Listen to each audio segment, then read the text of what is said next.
On? Are we on yet? No. I think we're on. Right, let me just do a quick sound testy thing. Oops, that's not a sound thing. But is it working?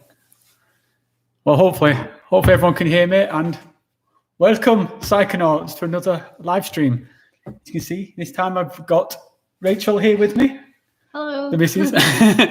So I thought it was time to get Rachel back on because we've done one of these live streams previously, and that was like, I don't know, it doesn't seem like that long ago. I think, or New Year. Yeah, it was just in January, and you've been popping up in a few videos recently, so I thought it was making my acting debut. So we've we're kind of like up to the production a little bit, including some little bits of silliness. So yeah, so get you back on, and we're just sort of here chilling, and for us. We are just sort of currently coming out of this whole like COVID-19 quarantine thing. So we're sort of chilling now, having a little bit of a celebratory drink. So yeah, for us, like the major quarantine stuff's been lifted and shops are open again and stuff. Restaurants. Things are getting a little bit back to normal. So yeah. Hang in there for all you guys who are still in lockdown. Well, yeah, that's the thing here, because everyone's in different places around the world. Like some of you guys, I guess, are still like deep in this quarantine. But yeah, just stick with it, dudes. It's works. We've what we were like 3 months, 2 months. It's about 9 or 10 weeks. Yeah, and yeah, just kind of like this last week or so, it's just things are getting back to normal. But we still don't have swimming pools or strip clubs. We don't have strip clubs. You're right. That's a few more weeks for that. And the other sort of thing that's come from that is throughout this period, I was planning on doing some like retreats and stuff around this time, and obviously that got completely derailed by this whole sort of like travel ban and stuff like that. And it's still the same situation, and I've still not got anything strictly planned at the moment because I mean, a place like Peru where I'd go to, that's still locked down. Yeah, in fact, Costa Rica's still kind of locked down. Spain. Yeah, pretty much everywhere I'd want to go is locked down. But yeah, I'm kind of hopeful that we're sort of coming out of this thing now, and so hopefully I'll be able to like book something for maybe in the autumn and get away. And of course, what I'll do is that when I do book something, I will be sort of letting you guys know, and then it's complete. If anybody wants to come and do the same kind of retreats that I'll let you know which one I'm going to and which dates, and yeah, maybe we can sort of hang out and reset from all this craziness that's been happening. So just before I sort of like get into the sort of like Q&A stuff, I've got a few little bits of housekeeping I just want to address. So I'll just bring up my notes. The first thing I just wanted to quickly cover is what's been going on with my Chrysanthescope project. Now, for those of you who've been sort of following the channel for a while, you know that I have this kind of side project that I work on around this kind of mirrored kaleidoscope prismy thing, which makes like very trippy visuals. It's hard to demonstrate here in this kind of light.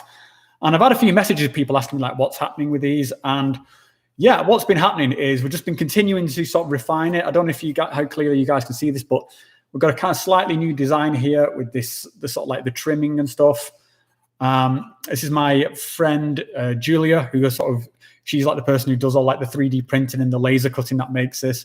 So yeah, she's been busy while we've been having this lockdown, sort of refining the design, and it's looking really great. I'm going to make another video about this shortly, and we'll probably do like another giveaway.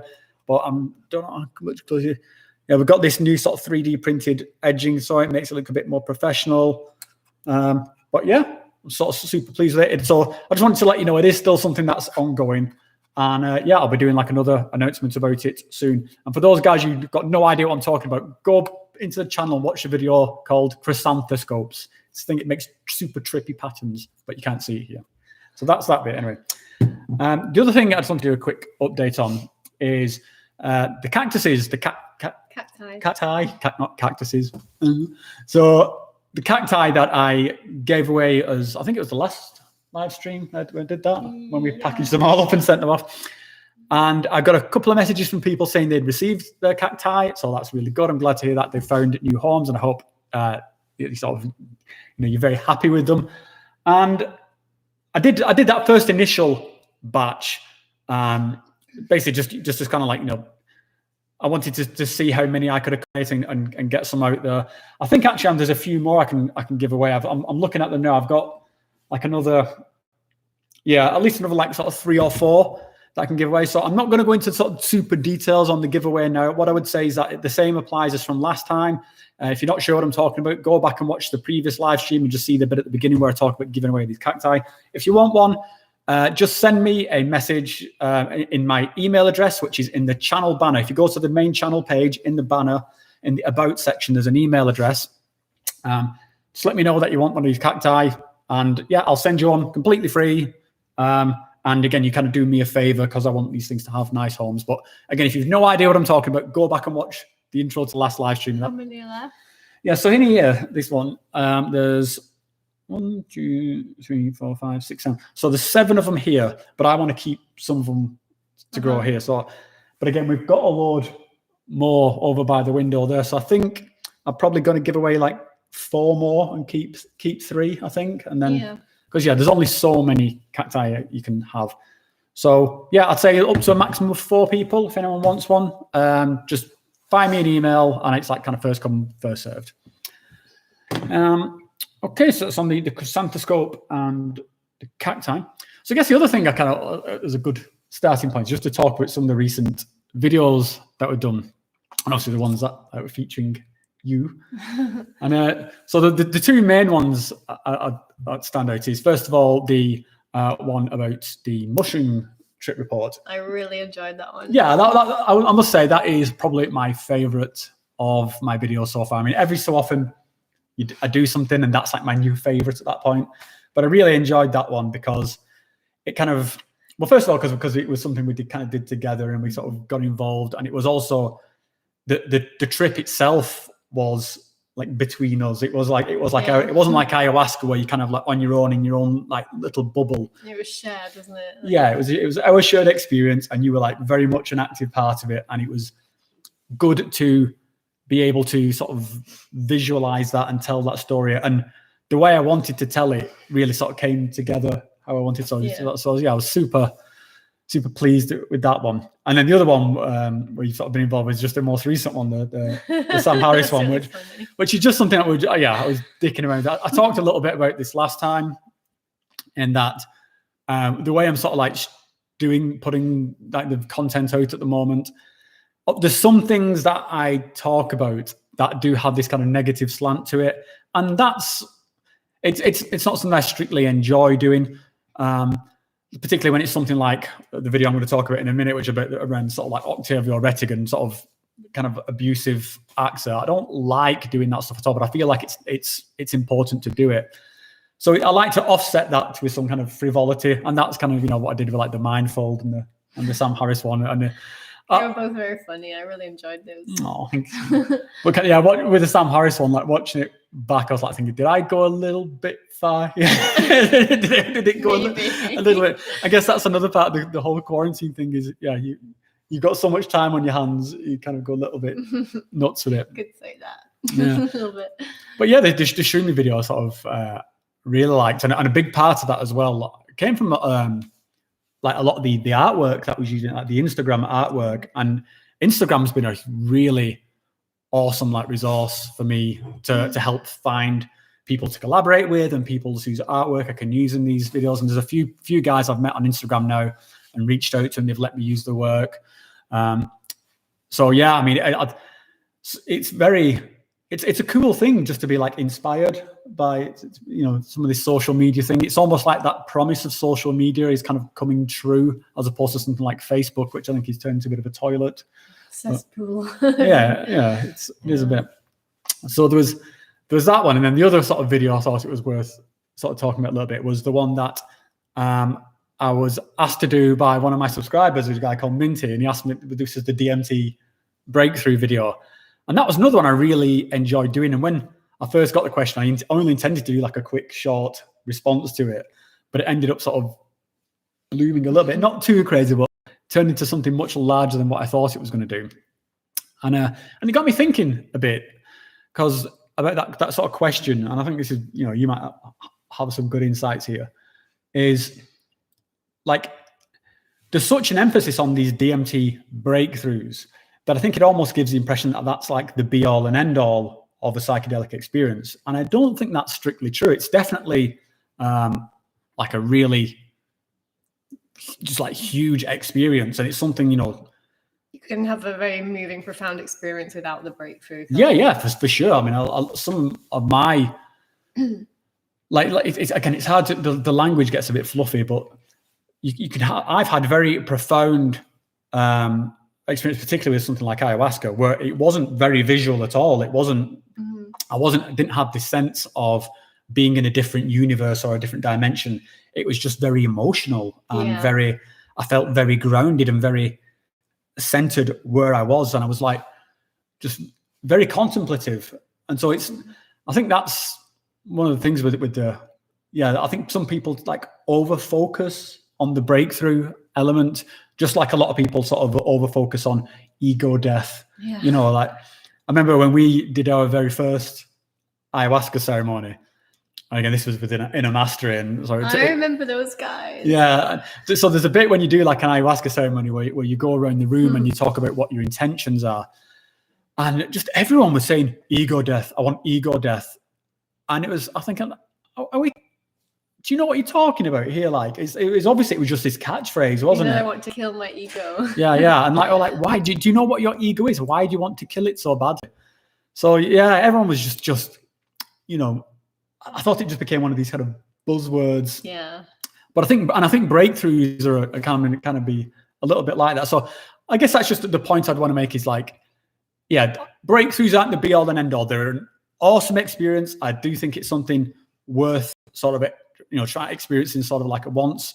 In the same way, I'm sure like sort of jumping out of an airplane and skydiving is worth experiencing once, but you can live your life without ever having been skydiving. You know, you wouldn't say to someone like, oh wow, your life is pointless if you never skydived. It's I don't think like I say, it's not the be all and end all of everything.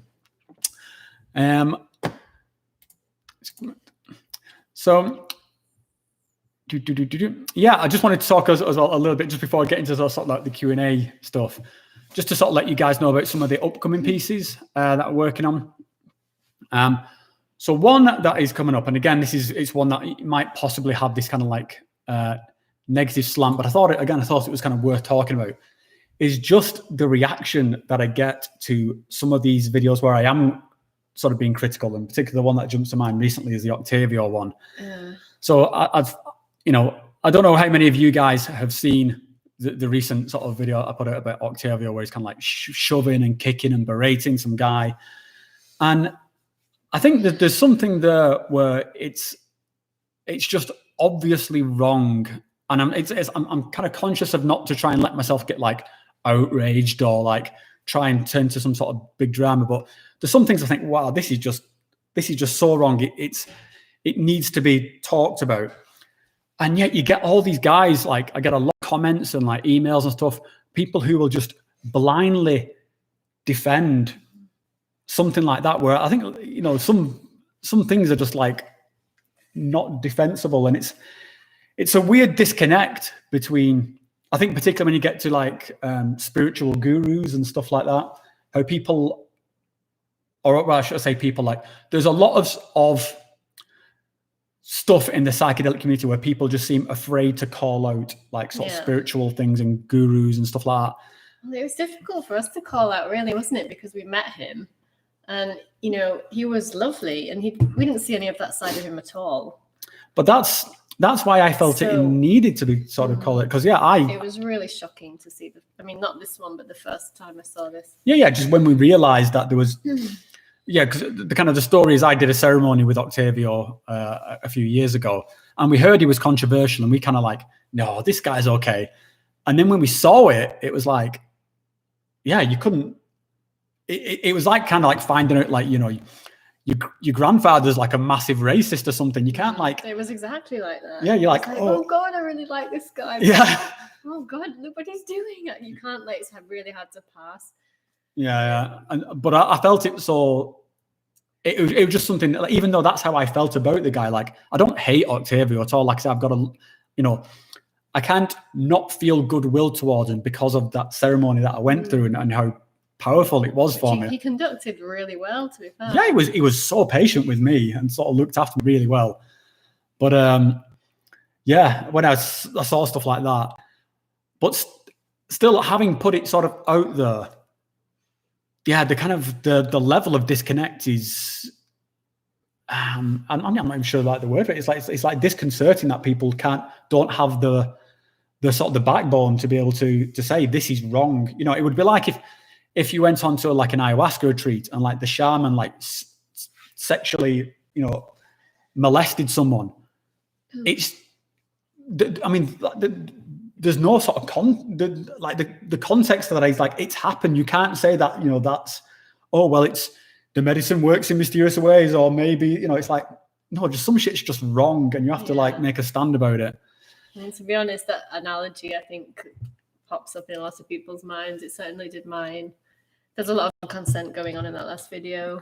Yeah, it's really difficult to watch. And that's one of the things that people talk, like a lot of the messages I got in regards to that Octavio video was people saying, oh, well, you sign a disclaimer at the beginning, so that's okay. And that's just such a lame excuse that you sign a disclaimer so that he can do anything he wants. He can, you know, completely violate you and sort of basically, but the disclaimer should say that you can change your mind. I mean, most surveys say you can change your mind anytime, you can leave. That's you can withdraw consent. And so, yeah, and I would think like, yeah, the bit where someone's running away screaming, like that's withdrawing consent. Yeah, that's the bit where consent is well and truly withdrawn. But yeah, I was, so like I mentioned, it's not something I like super enjoy highlighting, but I do feel like there's a little bit too much tolerance for this kind of stuff in the psychedelic community. And I feel like, yeah, it's something that I would certainly like to see out in the open. Like if I was choosing to go on a retreat, I would want to have all the facts in front of me about who I was going on retreat with. And there seems to be this reluctance to sort of talk about it because it's like, I don't know, they put people on pedestals or something like this. I think that's just kind of, I don't agree with that also. I'm going to carry on sort of putting out that kind of content. Again, I'm going to space it out in between my other content just so I don't drive myself insane with depression. And yeah, so I'm going to carry on the same kind of like release plan as previous, where I'm going to do, you know, it's going to be like sort of 1 week, like some kind of trip report or something, 1 week, something where it's my thoughts about psychedelics. One thing might be a bit critical, another time might be like an interview. So I'm trying to space things out just to make it sort of hopefully less depressing for you guys and less insanity driving for me. So that's something that I've got in the pipeline. So let's just have a quick sort of flick through the comments and see who's online. So Fish Pondering, Veggie Metal, Rock Vibrations, Ryan, Angelos, DMT Truths, the old mate Stan, Angelos, Catherine Roberts. Hey, so it's a lot of, it's really cool to sort of read through these names because there seem like a lot of familiar things. So hi to all you guys, and yeah, thanks for coming back again and joining in. So Fish Pondering is in Arizona, and things are reopening, but still social distancing. So I think that's yeah, we still have that. Yeah, so the social distancing stuff's still going on, but it's. Oh yeah, like we have restaurants open, but like all the waiters wearing masks.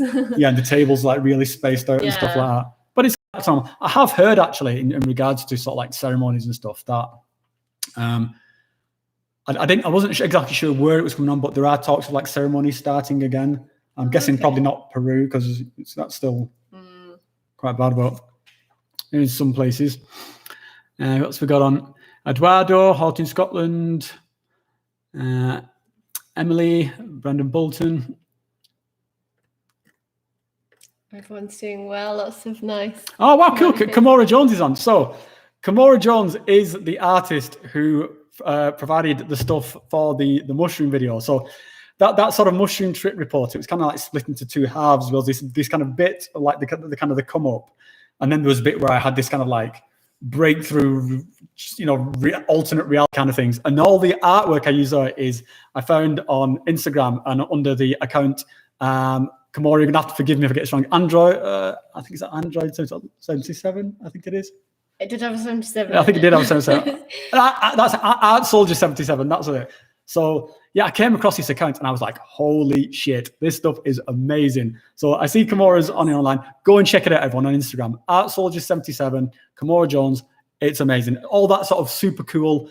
It's not just like artwork. She animates it as well. So you get these kind of flowing pulses of energy through it. So yeah, thanks, Kimura. It was like a real inspiration when I was, what I do as part of my writing process. I have a lot of ideas going on at any one time. So I jot ideas down and I start writing sort of scripts or ideas or fleshing out the ideas. And then, I might get to a point where I think, how the fuck am I going to do this? Like, how do I represent this? And I was kind of, with the mushroom one, I was a little bit stuck with it. And then I saw your artwork and I was like, this is it. I've got to get in touch. So yeah, you really helped me with that, Kimura. So thanks a lot. So we've got from Rock Vibrations. I took Syrian root and mimosa in powder capsule form. It was a very internal experience. I experimented with all different kinds of plant medicines. So yeah, so one of my earliest kind of experimentations was Syrian rue, but I did with Syrian rue and just DMT powder. And this is Pharmahuasca. Yeah. So basically Pharmahuasca, and which I've also done a video about. And yeah, I was just singing to myself in the room all night. We had some Icaros on from the shaman Wheeler, which we found on YouTube, and which I've now got a section of Icaros from Wheeler on my channel. And yeah, I was gone, wasn't I? That first time, and it was that was me testing the water a bit for ayahuasca. And after I did Pharmahuasca first. I thought, okay, this is something worth exploring. So. And it was after that I kind of pretty much booked my trip to Peru. So yeah, I definitely had some really good experiences with Pharmahuasca. Yeah, so good comment here from Rock Vibrations. So I think she's talking about the Octavio video where he's saying it's sad to watch another human treating another human like that. Mm-hmm. And I think, it's one thing to see humans treating each other that way, but then when you know that there's been this kind of like agreement of care. Yeah. And that's really upsetting. Yeah. And you having sort of been in those experiences, we know that like you can traumatize somebody very easily. And they think, I cannot imagine what it would felt like if I was just imagine that mushroom trip report video and how detached from my body and sort of out it would. If you'd have been like run over, started kicking me and throwing water all over me and like jabbing me and shouting my face, that would have completely. I mean, in my opinion, it did mess him up. I watched his interview about it, and he was just completely defending him, which is just so stereotypical of someone who's been abused. Well, that's what sort of Rock Vibrations mentions a bit further down here, Stockholm syndrome, and that's more of that. I think, particularly again with these kind of spiritual gurus who you put onto a pedestal. And don't get me wrong, I'm not saying that all spiritual gurus are bullshit here or anything. I've clearly got my own preferences with guys like Wheeler and Misael from Arcana and stuff like that. So that's not what I'm saying. What I'm saying is that when there are bad actors in the spiritual community, just the fact that they are shamans or facilitators or something, it doesn't mean that they're above being called out. In fact, I think it's then more critical to call them out. And a guy just losing the temper and kicking the crap out of some guy it's abhorrent. And just what we're sort of alluding to a bit earlier, there is an interview with that guy, the guy who was getting sort of kicked and shoved and stuff. There is an interview with him on Facebook, I think it is, or something. I remember I saw it. Yeah, where basically he's defending Octavio for doing that, and it's just so. I think he repeats himself so often. This was my experience. And it's just like, as if he's trying to convince himself. Almost. Yeah, it's very sad. Yeah, he's very sort of comes across as very shell shocked in it, and very sort of Stockholm syndrome-ish. So. Yeah, it's a sad thing, but again, there was a lot more I could have gone into with that Octavio, but I don't want to. Yeah, it's kind of like a dark hole to sort of go into. I was wondering actually, and this is something I guess I'd put out to you guys: do you think it's worth or let me put it this way, if I got the opportunity to, would it be worth me talking to Octavio? Like, is it just too sort of wrong to sort of talk about? Or when somebody's done something like that, are they just burned completely? Or is there some sort of, is there a road to forgiveness or a road to redemption within these kind of things? Because I don't like this kind of idea of like I said, I don't hate Octavio at all. I'm not out to ruin him or out to destroy him, but like if he like if we could have a rational conversation around these things, is that? I would say so. I mean, if you would agree to it, and yeah, I mean, from what I gather, I've got a friend who is like, we've got a mutual friend who is a friend of Octavio, and from what I understand, he has acknowledged a bit recently that he was going too far there. Mm-hmm. So yeah, I don't know. It's a weird one because it's such a visceral reaction to see it. But it would be fair, to hear him.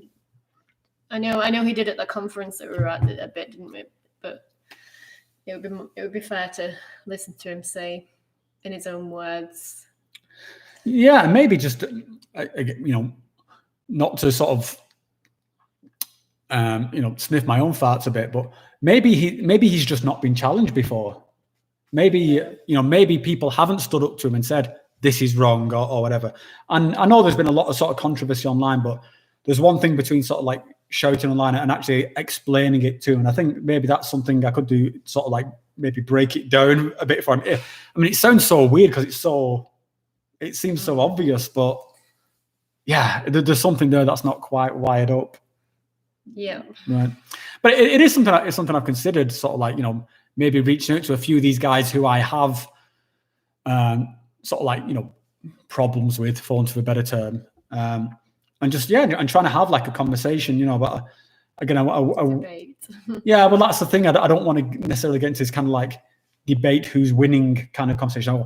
I said something, forcing someone into a corner, I win, sort of thing. I'm not really interested in that. I'm more interested in Jordan. But even that was a conversation. They were sort of butting heads. But I'm thinking more like, the more obvious one would be like Sam Harris and Deepak Chopra sort of thing, where Sam Harris is just like making Deepak Chopra look like a tool, and that's not necessarily. I don't want to have that kind of like Christopher Hitchens kind of like, I've just Adept to Psychonautica owns this noob on the internet. Like I'm not super into that, but I am interested in having those conversations, but then you kind of run the risk of like you're seen as a hypocrite to have those conversations with people or something. So I think you should. Okay. All right. What about if it's someone like, I've got a really like visceral reaction, something like Inner Mastery or something like that. Like if someone from Inner Mastery came to me and wanted to talk, see, my immediate thing would be, there's a difference between Inner Mastery and Octavio, because Octavio's one dude and Inner Mastery is this organization which is like just corporate bullshit. I don't know. I think like you've got to give them the opportunity to talk, haven't you? Otherwise, it's one-sided. I mean, no matter how bad reputation they've got, they should be given the opportunity to say their piece. True. And then if it's not a good piece, then it's only going to come out in what they say anyway. Well, that's it. I am a sort of a big believer in kind of like sunlight is the best disinfectant sort of thing. So sure. Yeah, it's better to let sort of ideas go out there, because there's no one. And then if we have misinterpreted anything, it can come out and we can say. Yeah. And there's no guarantee that my ideas are correct either. So Sometimes you need to get those ideas out there for someone else to sort of help you, help you comprehend it. Because I've had my mind changed on a lot of things by conversations on the internet or stuff where I've kind of put it out there and sort of, our friends have got in touch and talked about things. And because it was done in a kind of friendly, rational way, it makes you more receptive to things. So yeah, I'm definitely interested in that more than sort of like a Hitchens, Christopher Hitchens versus the church kind of versus Mother Teresa style debate. Let's see what else I got here. Sean, oops. So from Emily, DMT trips aren't visual anymore and mostly energetic and emotional. I'm wondering whether I've been shut out of the hyperspace until I've completed the work. Can't find a scientific explanation. So I would think there that maybe this comes back to what we were talking about earlier, Emily, in that sometimes the work you need to do is emotional, and a lot of people can get like hung up on like there not being the visual fireworks. Yeah, I would agree completely. I would echo what our last shaman said in the Sacred Valley, which is, ayahuasca is not meant, I know you're talking about DMT here, but it's similar. Ayahuasca is not about the visuals, it's about emotions. Mm-hmm. Do you remember them saying that? Yeah. And emotions is something really important that you need to work through. And then, if you can do that, then I'm sure there'll be more times in the future when it's more visual. Yeah, I think it can be very hit and miss anyway, can't it, with what type of reaction you get, whether it's visual or emotional, both. Yeah, that's why I think like it's a good thing to do a kind of like a retreat, because for me, when I do like an ayahuasca retreat, which is usually like for like a week-long one, it's like 4 ceremonies. And that way you kind of go across the whole range, don't you? You have one. They're so different. Yeah, like, so the first night will be like a lot of purging. It'll sort of be like, feel like really sort of hard. And then you get like it gets kind of like progressively easier and more emotional, I think, as you go. Yeah. So like, I find that too. By the time you get to the last ceremony, it's not as fireworky, like visually, but it's a lot more, insightful, personal, grounding. So I wouldn't necessarily see it as a bad thing, Emily, that you might be making progress there. Yeah. And just maybe just stay on that word, like look for that sort of emotional core and let's try and process it and see what's coming out of that. From the mountain, will this be available to watch later? Yes, mate. All the live streams, they appear later on, so you don't have to, you can watch it at your leisure whenever you want. From Brandon, been going deep lately. Last night I was shown where in my life I am not a good person, hard truths, deeper gratitude for honesty from the universe. Well, that's one of the sort of the things, mate. And I think you might be being a little tough on yourself there, but I think one of the things that we get from psychedelics is these kind of insights, and it's better to have that insight so now you know where you want to get to, and rather than sort of being someone who's just completely in denial and just thinking that they're awesome. And I think this would tie back in with my criticism of actualized. It just seems like there's a very lack of self-awareness there. Yeah. And he just thinks like, he's God and he's awesome and whatever.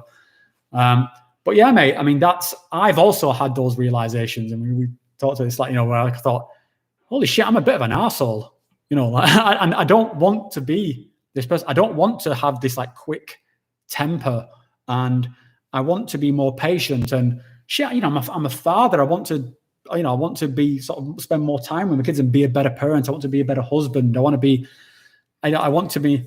Oh, you're struggling in there. So yeah, I think that's a good realization, Brandon. And yeah, just keep with it, mate. And it's good that you can acknowledge these things with yourself. So yeah, take it as a positive, dude. From Raw Vibrations, I'm looking to go on a retreat. I'm thankful for your input. So I'm also looking to go on another retreat. I think the next one I go on is going to be in Peru, and it's probably going to be, I've not 100% decided yet, so don't take this as gospel, but I think I'm going to be going to Ayahuasca Spirit in Pucallpa, which is with the shaman Wheeler, who everyone's heard me talk about before, and who I've done some ceremonies with, both in Peru and also here in Europe. Still knowing what that will be, do we, because of the borders? Well, that's it. Yeah, I just got to wait and suss out when the whole quarantine, when Peru's not locked down anymore. So yeah, that's in flux. But as soon as I've got something solidly booked, I'll let you guys know. From Noobster, have you ever done a plant dieta and yes, which one? So the answer to that is no, I've not done a plant dieta yet. It was something I was meant to be doing about now-ish. I'd originally planned to do this. This year, and again I was going to do that with Ayahuasca Spirit, but that plan got completely derailed. So yeah, we'll see what happens next time.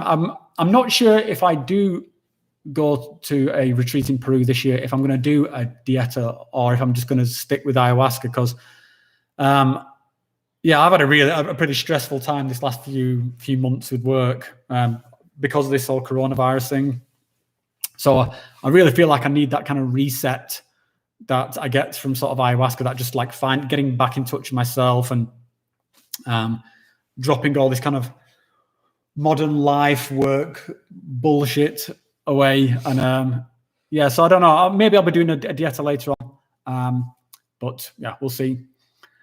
So from Soul Scum, I booked for an Aya Spirit retreat for a weekend in October, hopefully. Can you touch on your experience, sir? Is it worth paying the $200 for the San Pedro experience?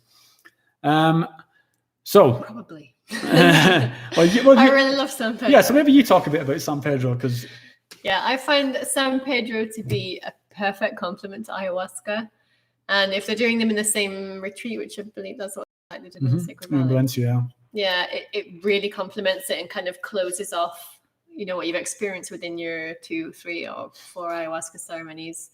It's kind of like yin and yang, you know, they're so different, but they just go together so well. And yeah, I find it really good after ayahuasca. Yeah, you got the kind of the balance Definitely of like worth it. Yeah, the very introspective. I mean, first of all, ayahuasca you're doing at night, so it's dark and it's introspective, and you've got all this kind of purging and all this like emotional purging even. Yeah. And I mean, you know, you feel better at the end of it, but it's much more of an ordeal. Whereas San Pedro is a lot more, well, I mean, just not to be flippant, but fun. You know, yeah, it's euphoric, and you know, it's social as well. That's a big difference. You know, your ayahuasca, you're encouraged to, you know, not make unnecessary noises, stay on your mat, like don't disturb other people's experiences. With the San Pedro, kind of to some extent also, but you know, it's okay to like socialize, and you can really, really make that human connection and the connection with nature and stuff, and you're more free to wander around alone in nature, and it's just got its own thing. Yeah, I really like it. Yeah, it's I find it very useful as well. I shouldn't say I really like it. It's also useful. Yeah, but it is kind of, it's got that much more, like I say, that social feel, and it's got that. It's warmer. It's a lot warmer. Yeah. Ayahuasca is very ethereal, and San Pedro is earthy, I would say. Yeah, and it's sort of ayahuasca can sort of take you a million miles away. Whereas I think like San Pedro likes it very much grounds you, and it's got this kind of social lubricant kind of feel to it. Kind of reminds me a little bit of, you know, like when I was a teenager and I first did sort of LSD, and you know, that used to have a very social feel to it. We'd go into a park and take LSD, and it was very social and stuff. My favorite thing about it is how social it is with the inanimate objects, you know, like the trees and rocks and clouds, and how you communicate with them and stuff and feel really at one with them. Yeah, it's really, really good. It's a very like multi-layered experience. You can walk around on your own and have an awesome experience, or you can sit in one place with a group and have whatever. You can. So it's a lot more. Yeah. So we like it. Yeah, that's fun. So yeah, I suppose the answer to your question is it's worth it. Yeah. Is San Pedro worth doing? Yeah, I think I would agree with Rachel. San Pedro is a really good way to close an ayahuasca sort of retreat. From Veggie Metal, have you done any holotropic breathwork? Have we read any of Stanislav Grof's books? We have done. We did some at retreat, didn't we? Yeah.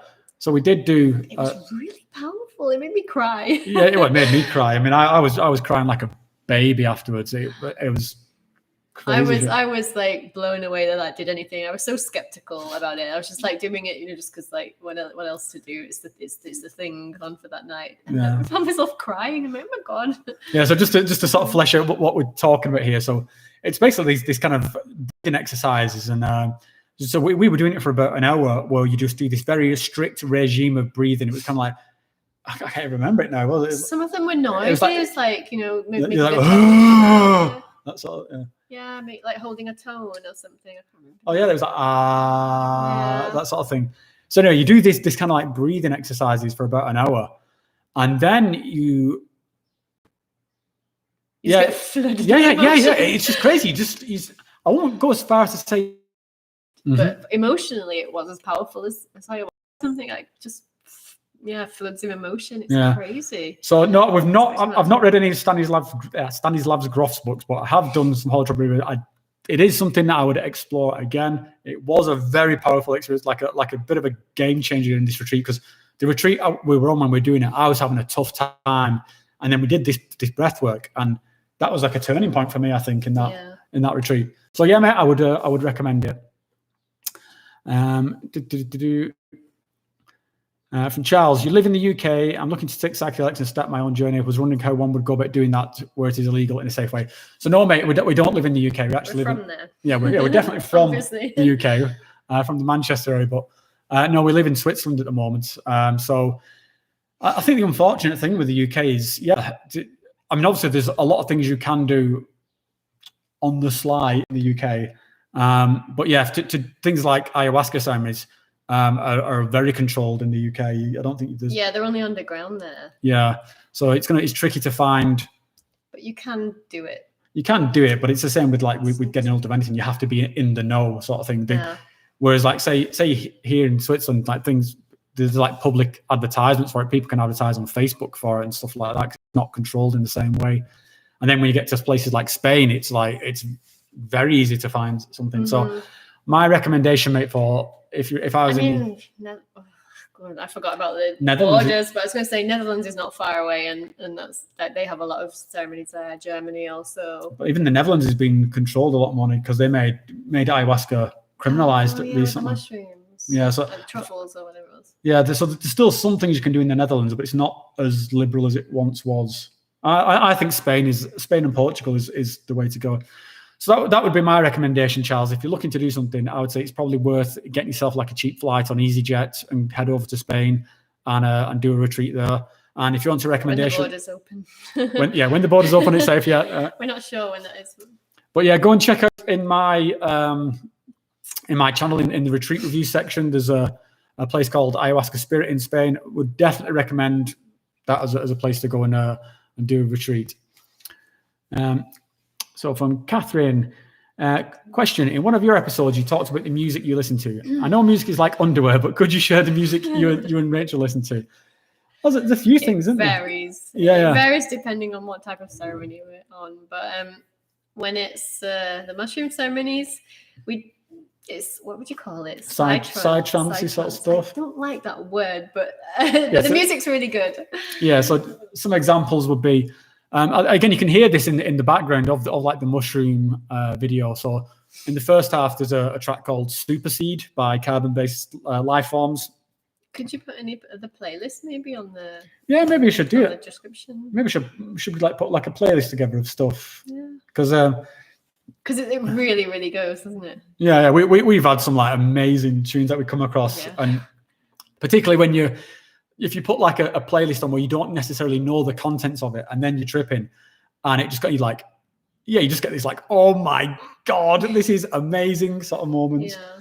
So there's that. And then the other thing that we listen to a lot is Icaros, which we used to listen to a lot when we first got into DMT. That was more DMT, wasn't it? We put the Icaros on. Yeah, so... Icaros are perfect for DMT. I would recommend those into DMT if you want music on with it. Icaros all the way. It heightens it so much. And if you're looking for that breakthrough, it might help you get there. Well, it builds it. The what you are like experiencing is being generated by the Icaros. Exactly, it's crazy. Yeah. Maybe we'll put some. Some links. I have been wondering about this whether I always I was wondering whether it's a bit too pretentious to like saying, oh yeah, here's my song recommendation. But sure, since you're asking, Catherine, I will put some recommendations together and I'll post some links maybe in like the community section on the channel, or maybe I'll put it in the video description here or something like that.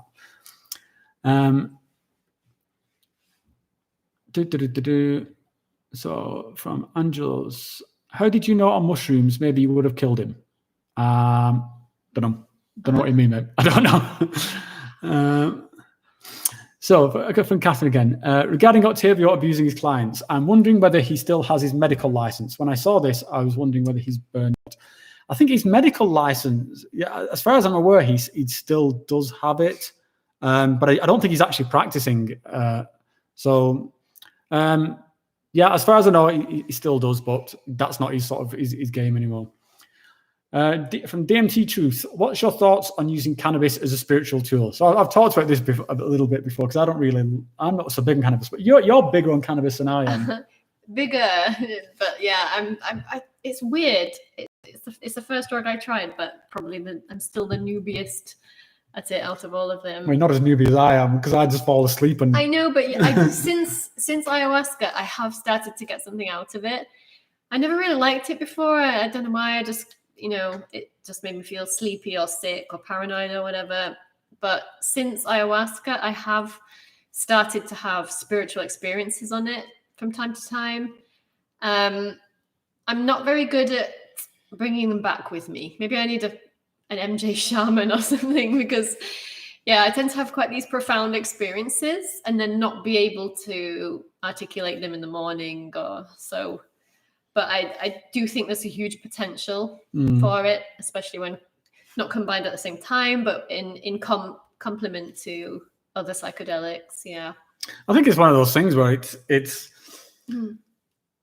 different people get different things from different medicines, and not every medicine is for everyone. Cannabis is definitely not for me, but I'm not critical of it. I'm like, if it does something for you, then I would say go for it, mate. I mean, it's like we know, like Craig, who was like, he'd done Datura, and a lot of people sort of like Toei, it's also called. A lot of people really turn their nose up at that. Yes. But for some people, they've you see people online saying like, that's their favorite drug. What's it called? That one? Salvia. Salvia. Yeah. Salvia. Yeah. So that's another one. Like we've not tried salvia. It's got this reputation of being like crazy.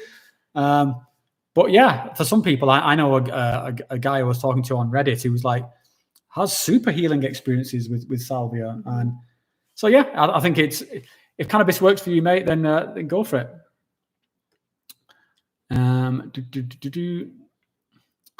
So Dean says, yeah, you would like for us to put up a playlist. So yeah, we should do that. We should put together we'll sort that out. a playlist of some of our tripping songs. From Stan, is supervision a sitter important with San Pedro?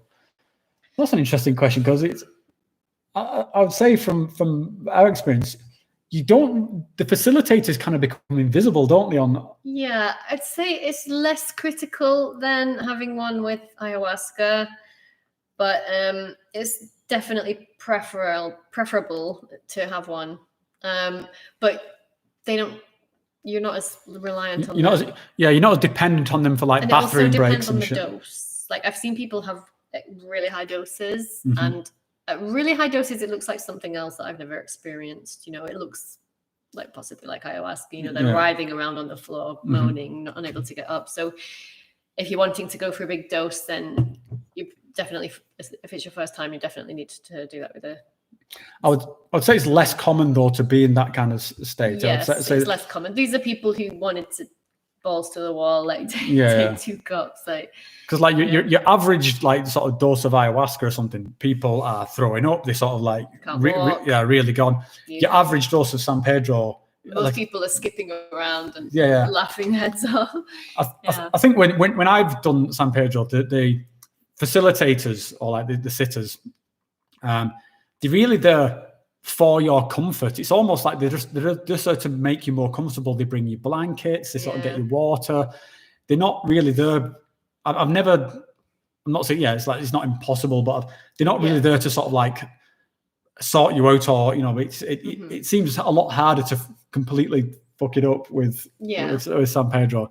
But like I say, like when you go out, they can let you wander off on your own. It's a lot. You're a lot less dependent on that than you are on ayahuasca. Yeah. Ayahuasca, you even like to take you to the toilet and all. Yeah, I can't even go to the toilet. Yeah. So I think with any psychedelic, it's always good to have a sitter.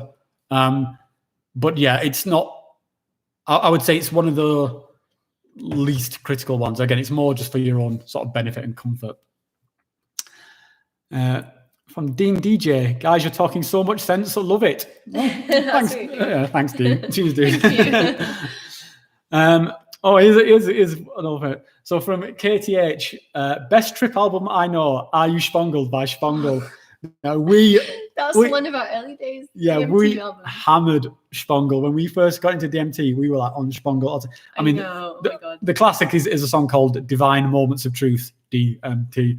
And this song is such a good representation of a DMT trip. I feel it every time I hear that song now. Yeah, it's just so like, it's got this very like weird tempo to it, and it keeps changing, and it's all these noises. That is like, it's, yeah. So totally agree, KTH. We love Spongled. Yeah, Spongled, really, really good. She mentions a little bit later, Oxygen by Jean-Michel Jarre. I also like Oxygen. It's very, I mean, I'm like a child of the 80s, so yeah, I mean, I think Oxygen was actually before that, but do you know Oxygen? You'll know it if I played it. It's like boop, boo doo doo doo. Oh, the boop, boop, doo. Doo doo doo doo doo doo doo. You'd know it if I played it. You'd definitely know it. Anyway, from Shani Snay, Icaros is spirit translated through the frequency song. The spirit comes to Shani in spirit form. Yeah, I mean, absolutely, Shani. One of my experiences in one of my ceremonies, I was just witnessing like the shaman. You really get the impression the shaman is like as the go-between between this kind of spiritual technology, for want of a better word, and this reality, and they are the kind of like the conductor of this orchestra. Mm-hmm. So yeah, I mean it's a weird thing, because as someone who's like comes from quite a skeptical background, you sort of like quite a skeptical. Well, all right, like a ridiculously skeptical background, like an arsehole-ish skeptical background. Then it's weird, but that's what I experienced. I would totally agree. From Vegetal, would you have any Boga ceremony? No, I've talked about this. I know this question comes up on every live stream, so I'll refer you back to a previous live stream, Veggie. But the short answer is no. But what about you? Would you do it? I would. You would do any Boga ceremony? Yeah. You're brave, man. You're braver than me.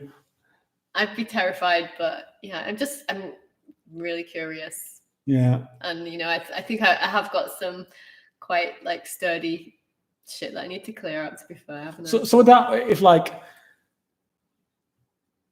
let's say if we book that, if we were going to say Africa or somewhere, you would do any Boga ceremony? That would be my plan. Okay. I mean, yeah. You might chicken out of it. I might chicken out, but I never chickened out with the ayahuasca. You didn't know. You're very brave. I was equally scared with that. So yeah, I would. I'm very intrigued by it. So yeah, so Veggie, short answer would be probably no for me, for reasons I've talked about before, but yes for Rachel, because she's just hard as nails. I wouldn't say that. I need it. From Vasilis Kalithea, we tested our DMT and the test came positive. We tried smoking it with your method on a glass pipe, not burning it but vaporizing it, but nothing happened. Any thoughts why? Honestly, mate, no. Maybe you didn't put enough in. It could be. I mean, it could be a bazillion things, mate. It's very hard to tell. I mean, sometimes we've had those experiences where nothing's happened and we don't know if it's burnt or if a lot of it escaped to the tube, or it's just not quite on point. Yeah, your techniques on point. Or I'll just say, mate, is just keep at it, just keep trying, and I mean. Usually when that happens, I mean, it seems really wasteful, but if you put like loads in, like 100 or something, you really can't miss, no matter how bad your technique is, not to say that your technique's bad, but, no matter how much escaped or if you burn some, you're going to get plenty if you put like 100 in. So if you can afford to do that and you're really dead set on, getting there, then put more in. Yeah, and that'll let you know pretty quickly whether you sort of your stuff's like on point or not. Mm-hmm. From Trevor, I find cannabis super useful. Also, I typically do low dose psychedelic trips for the purpose of highly associative thinking during meditation, but find cannabis can reach a very similar mindset. Yeah, mate. I mean, I think cannabis can definitely lead you into sort of those kind of psychedelic places. And I've had those kind of experiences. It always just ended up with me either feeling sick or falling asleep. So yeah, it wasn't the one for me. From Dean, I've been researching DMT for months. Lots of sellers online selling powder DMT. I want the best experience. Should I do a retreat or dabble online? I'd say it's a tough one to recommend, Dean, because from what we did both. We started off dabbling ourselves, and that then led us to doing sort of retreats. I think there's value in both. I'm not one of these people who's exclusive. Like just DMT or ayahuasca. Well, kind of. I would say, like, for us, it was DMT that led to ayahuasca, wasn't it? Yeah, if he's talking about DMT, though, I mean, I believe it's the best way is to make your own. I've heard that's like quite easy, and yields well. Yeah, there's a lot of guides online. If you look on like websites like DMT Nexus or is it DMT World? There's a lot of guides for like being able to make your own DMT. So yeah, mate. I mean, you don't need a lot of like scientific equipment either. Yeah, it's not dangerous. And I think just for pure DMT, for NNDMT, I don't know any retreats which do that. You get like the 5-MeO, you get like the Buford sort of retreats, but I don't know about retreats just for NNDMT. So apparently, our international started doing those. They do fucking everything. Yeah. So like, fish on in. Have you ever seen crystals glow during a trip? During my first Aya ceremony, I had 3 big, strong cups. Everyone else wanted 2. 3, you well done, mate. I could see my heart through my eyelid, my skull body, it glowed. I bet you did. So I think like crystal stuff is a very common archetype during sort of DMT and ayahuasca stuff. I see a lot of like crystal architecture or crystalline. Yeah, sort of crystal fractals and stuff like that. So yeah, I think I guess it's just one of those things that's like very, like something common, a common art. A lot of people talk about, even Terence McKenna talks about like crystal temples and this crystal chrysanthemum kind of thing. 3 cups. I can't get over that. That's like 10 times my dose. Well, yeah, I mean, that's a funny thing though with ayahuasca. Like, what is a cup? Because you get some places where a cup is like that much liquid. And you get some places where it's an egg cup, and you get some places where it's super strong, and then you've got like something like one of our friends goes to where you drink a lot of very weak stuff, but you do it like all night. So you're drinking like I think like 6 or 7 cups or something. I'm assuming if you're seeing crystals and stuff, it's probably you've probably got this strong stuff. Yeah, mate, but we definitely see a lot of crystal stuff going on. From KTH, the Brazilian church UDV uses ayahuasca and cannabis in conjunction. So yeah, I mean, there's a few of these kind of South American churches, like sort of UDV. Was it Union de Vegetalisto or something? I can't remember what it stands for. I don't know. And the other one is Santa Daime, which is these kind of like ayahuasca churches where they kind of mix it with. I think one of them, Santa Daime, is like ayahuasca mixed with Christian sort of mythology, I think. Something like that. Yeah, it's where they're all wearing white outfits and they sort of they're dancing all night. And yeah, they're sort of, I think it's called UDV Church. Is that where they take a lot of cups, but they're all quite weak doses, and they have to stay on their feet and dance around? Yeah, it was there was that documentary that we watched a while ago with that guy from England, and he went to one, and it looks okay to start Brazilian. with.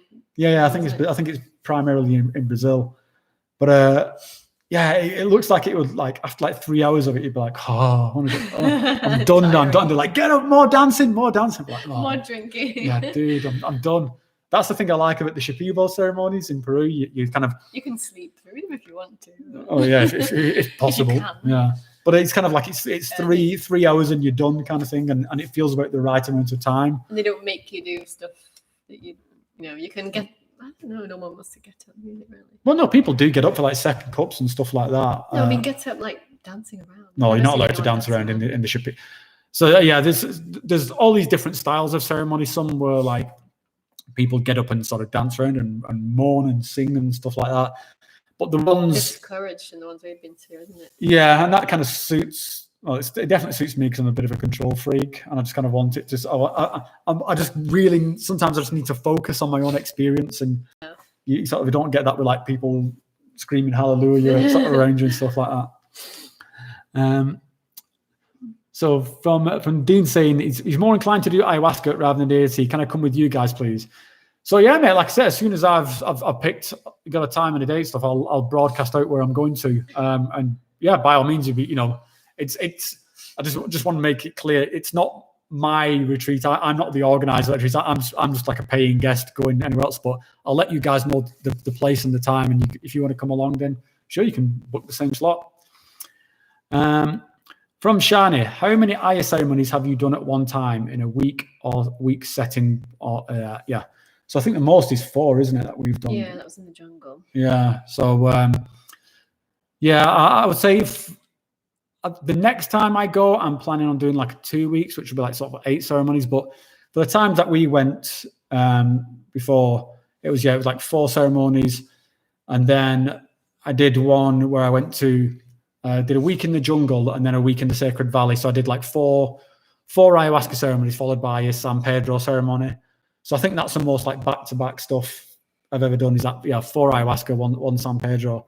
And that felt like a good amount for me. And again, just coming back to the San Pedro question from earlier, it was a good way of closing off that 4 ceremonies. So, I mean, that was like super the best of both worlds. I did the 4 ceremonies in the jungle.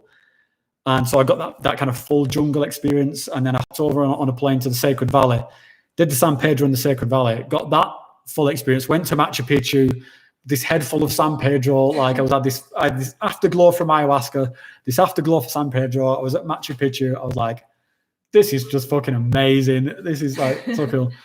So yeah. But I know, we've got friends who've done like sort of 2-3 weeks. Back to back. Yeah. So I think the main thing is it just depends on what it is you're going for, I think. Yeah. It can be, I would say, it can be pretty exhausting in a week. If you're wanting to do serious work, then that's a good idea.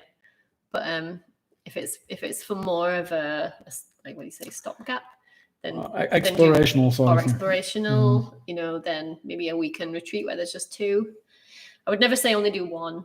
Do Yeah, at least 2. Yeah. But 4 can sometimes be a little bit taxing, challenging. And one for the reason that we talked about earlier, like you get when you do these kind of like, say you do 4 ceremonies at a retreat, each one will sort of kind of turn out differently. And the first one is always the asking. Yeah, it's always the most difficult. It's always where you do the most purging. It's always where the kind of like, it's because they say that's the cleansing that gets you ready for the rest of the work. So if that's your only experience of ayahuasca, that one ceremony, you're going to come away thinking it's a nightmare. I mean, it's either that, or it's never happened to me. The first night is always my ass kicker, but I've seen so many other passengers. Their first night was just nothing at all. So this is another reason why you need to do more than 1, because if you just leave after having nothing at all, you'll think, oh, what the hell? What was that? I got scammed. Yeah.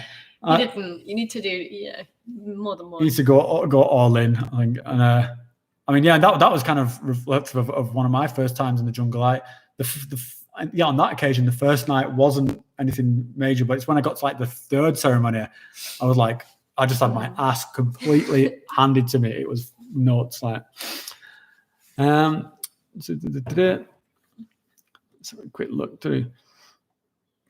San Pedro after Ayas all sounds perfect. That's exactly the plan I suggest also. It's good. It's good advice, Sean.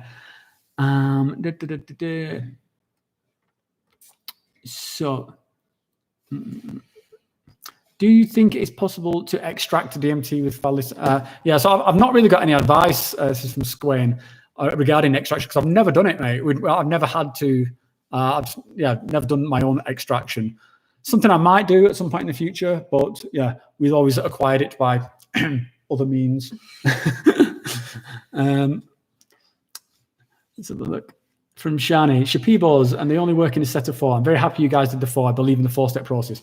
Yeah, I'm a big believer in the process, Shani. I think, and again, it depends on what you're going for. I think I agree. Like the 2 is when it's just a stopgap, just like a top up kind of reset. You don't have time or something. Yeah, but the 4 is like, it's very healing and very worth it. And again, it depends on what you go for. Because I mean, I've been on retreat with like people who've had like, ex-military guys who've had very severe PTSD, and they obviously need more. So depending what you're going for will depend on how long you should go for. So if you're going to sort of like cure some sort of like deep-rooted PTSD. Also, sorry, Tina, I'm interrupting you. No, you go on. It's all right. I would also say on that thread that it doesn't, if you need more than 4, if you need more than a week, it doesn't necessarily need to be all at once. And certainly, I mean, in my situation, I've benefited more from spacing mine out, over years, because, some things are really deep and you just can't get it all sorted out in one. Yeah, and you need that space for integration to to process some of this stuff before you get back into it. Do a little bit at a time, then integrate, and then do a bit more. I would sort of agree with that. From Dean, just an opinion wanted. I had a traumatic childhood with terrible moments, some blocked out for sure and some remembered. I not had the most stable next 30 years. Should I be concerned about what the ayahuasca experience may ask me? Short answer, Dean, is yes, but isn't that what you want? I mean, I also had a fairly dark sort of childhood experiences with, regarding like my mother committing suicide and my father sort of being very violent. And it got to a point in my life where you sort of think, I want to face this. Now, this is one of the things around when we talk about ayahuasca versus other psychedelics. If you're at that period in your life where you're ready to face the mountain, you're ready to sort of deal with this, this is the time to sort of to look towards something like ayahuasca, because it will pull all that stuff to the surface, mate. Yeah. And if you're not ready to face it, then don't it's you've got to have that kind of psychological fortitude to want to do it. And you need also a plan and a support network and stuff, because especially with things, really deep things from way back in the past, they can be just really unraveled at once, and sometimes you overestimate how equipped you are to deal with it. And as everything unravels, you need a lot of support to get that put back together in the correct place. And this is why we sort of advocate going on a retreat so much, because you can really underestimate that. You're gonna sit in your bedroom and take some ayahuasca, and it's basically like you're shaking up like a bottle of soda, and it just sprays out all your emotional baggage, just sprays out everywhere, and you sat there thinking, what the fuck do I do with all this? And having that network around you of a retreat with all these facilitators, you're in this 24/7 therapy environment. They're all there basically to try and put you back together again and try and help you through this. And for afterwards also. So if you're ready to face that, that's the time to go for ayahuasca. If you're not ready to face it, I would not recommend it, because we've seen people completely unravel on. I've unraveled. I didn't want to say anything, love, but it can be. It can be incredibly destabilizing. Very destabilizing. Know what you're getting yourself into, mate. We're not trying to talk you out of it. It's also that act of doing it is also incredibly healing. It's a catalyst. And you really are like cramming like 6 months of therapy into like 3 hours. But you've got to be ready for that. It can be a mind blower, and some people I've just seen just freak out completely because they just weren't ready for it. So know what you're getting yourself into, mate. Have a good support network. And make sure you go on a good retreat. Make sure you research who you're with. You don't want someone like international. Okay. From DMT Truth, it could be a difficult experience, but probably necessary. And that's exactly right, mate. That's the thing. And also Eduardo mentions earlier, it's integration is a key word. These are critical sort of parts that can often go like understated in this whole experience. It's not just about sort of drinking this ayahuasca. It's about being able to, first of all, being able to cope with what comes next, being able to process what comes next, having the network around you to help you process that. I'll put it this way. When I've done some retreats where I thought I was losing my mind, and that's part of the process. And however bad you think it can get infinitely worse. Yes, always. Okay, infinitely worse. I thought I was having a mental breakdown, but it was part of the process. And if I hadn't been there in that retreat structure, I think I would have probably put myself into a hospital or something like that. I thought I was losing my mind.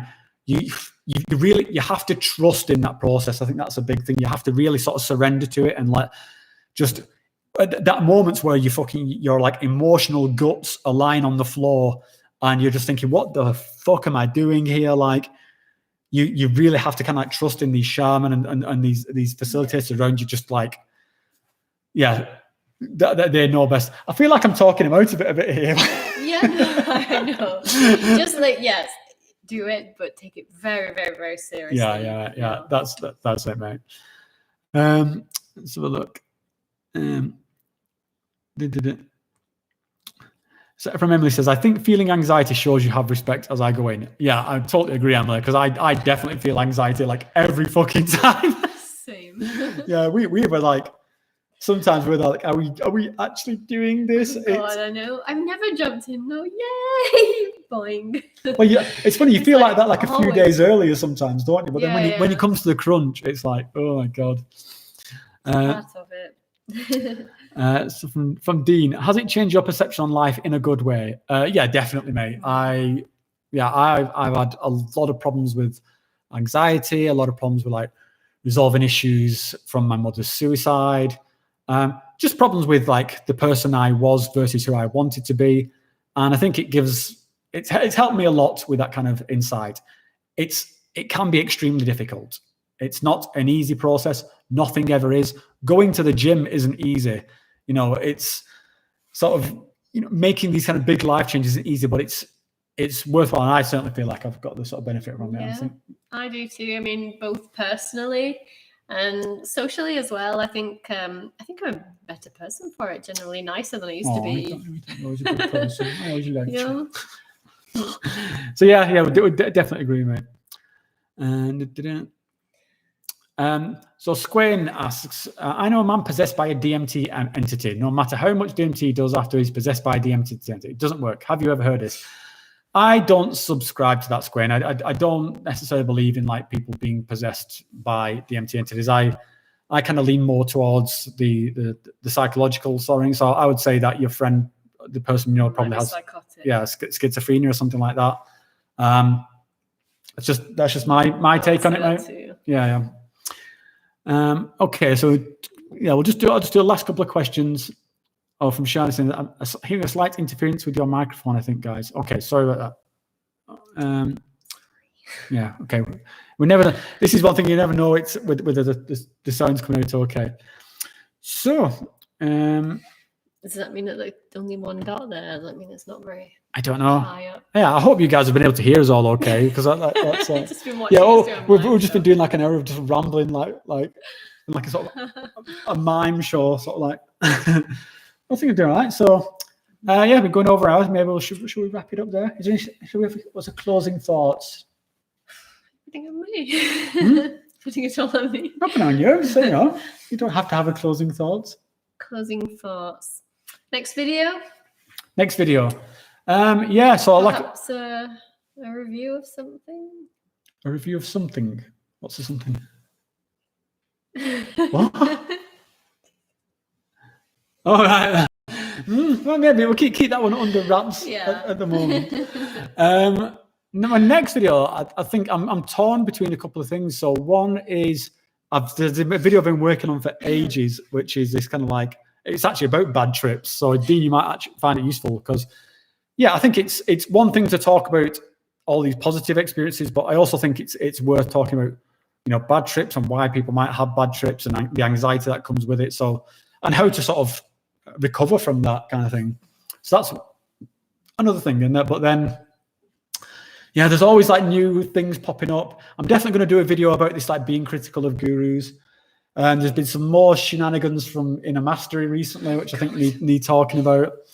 But yeah, I think from a what's the other one I'm working on? I've got like 6 different ideas on the go at the moment. There's still like one I've been meaning to do, but like, you know, ayahuasca versus pharmahuasca, and also one about the 2 arcana sites, which one of them was sort of preferred, still not going into that. So loads of stuff coming. It just takes us getting off our asses and doing it. So right, guys, I'm going to wrap it up now. So thank you so much for your questions. As always, we love sort of talking to you guys.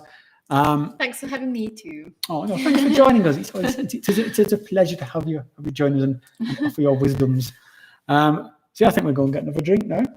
Sounds like a great plan. Yeah, guys, as always, thanks very much for taking part. If you've any questions or anything, you can email me. Again, the link's in the channel thing somewhere. Anybody wants a cactus, email me again. You have to just send me your address. I'll get one in the post here. They're only little, by the way. They're only like this big. Sam Harris thinks. Even that one. Hmm? Did you give out the Sam Harris? Oh, yeah. If anybody wants, check out the latest video, the one about meditation. There's a giveaway in that one for Sam Harris's meditation app. And you can also watch me fantasize about having sex with Sam Harris. And yeah, I think that's about it. And also, yeah, you can go into our subreddit. If you've got any questions, you can go to the subreddit and post there. And guys, thank you so much. Love interacting with you. And yeah, we'll catch you guys next time. Peace. Peace, dudes. Shall we get a drink?